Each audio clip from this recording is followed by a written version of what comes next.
સુરત પાણીમાં ગરકાવ 10 ઇંચ વરસાદથી શહેર બેહાલ. સુરતમાં મેઘતાંડવ, રસ્તા બન્યા નદી, લોકો ટ્રેક્ટર બોટના સહારે બચાવાયા. રેડ એલર્ટની વચ્ચે સુરતમાં કુદરતનો કહેર, વરસાદે જનજીવન ઠપ કર્યું. સુરતમાં વરસાદનો વિનાશ, એસટી બસ ફસાઈ, શાળાઓ બંધ, લોકો મુશ્કેલીમાં. ગુજરાતમાં મેઘરાજાએ જોરદાર બેટિંગ શરૂ કરી છે, પરંતુ સૌથી વધુ અસર જોવા મળી રહી છે સુરત શહેરમાં.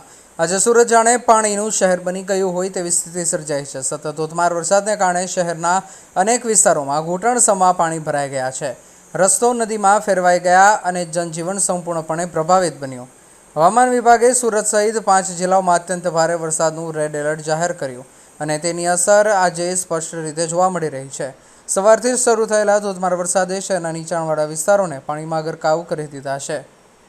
અનેક વિસ્તારોમાં લોકો પોતાના ઘરોમાં જ ફસાઈ ગયા હતા, જ્યારે કેટલીક જગ્યાએ ટ્રેક્ટર અને બોટની મદદથી લોકોને સુરક્ષિત સ્થળે ખસેડવાની કામગીરી હાથ ધરવામાં આવી છે.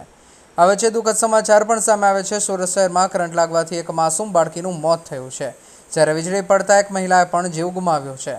વરસાદી માહોલ વચ્ચે આ બંને ઘટનાઓએ સમગ્ર શહેરને શોકમાં મૂકી દીધું છે.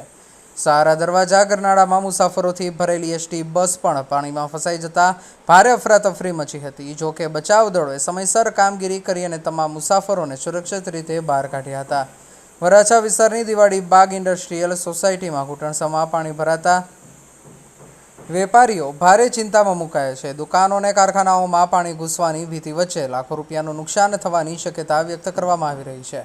ભારે પવન અને વરસાદને કારણે શહેરમાં 5 જેટલા વિશાળ વૃક્ષો ધરાશાયી થયા છે. સદનસીબે કોઈ જાનહાની થઈ નથી, પરંતુ અનેક રસ્તાઓ પર ટ્રાફિક વ્યવસ્થા ખોરવાઈ છે.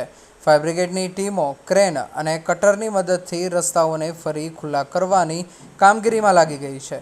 રાજ્યમાં સવારે 6 વાગ્યાથી બપોરે 4 વાગ્યા સુધીમાં 164 તાલુકાઓમાં વરસાદ નોંધાયો છે. સૌથી વધુ સુરતના કામરેજમાં અંદાજે 12 ઇંચ, સુરત શહેરમાં 10 ઇંચ તથા પલસાણા અને નવસારીમાં 8 ઇંચ વરસાદ નોંધાતા સમગ્ર દક્ષિણ ગુજરાતમાં વરસાદનું જોર જોવા મળી રહ્યું છે. પરિસ્થિતિને ધ્યાનમાં રાખી સુરત મહાનગરપાલિકાએ શહેરની તમામ પ્રાથમિક, માધ્યમિક, ઉચ્ચતર માધ્યમિક શાળાઓ તેમજ આંગણવાડીઓમાં રજા જાહેર કરી છે. આપત્તિ વ્યવસ્થાપન તંત્ર અને ફાયર બ્રિગેડની ટીમો સતત એલર્ટ પર છે અને પાણીના નિકાલ માટે પમ્પિંગ સ્ટેશનો સતત કાર્યરત રાખવામાં આવ્યા છે. તંત્રએ નાગરિકોને અપીલ કરી છે કે ખૂબ જરૂરી કામ હોય ત્યારે જ ઘરની બહાર નીકળો, પાણી ભરાયેલા રસ્તાઓથી દૂર રહો, વીજ વાયરોથી સાવચેત રહો અને સોશિયલ મીડિયા પર ફેલાતી અફવાઓથી બચો.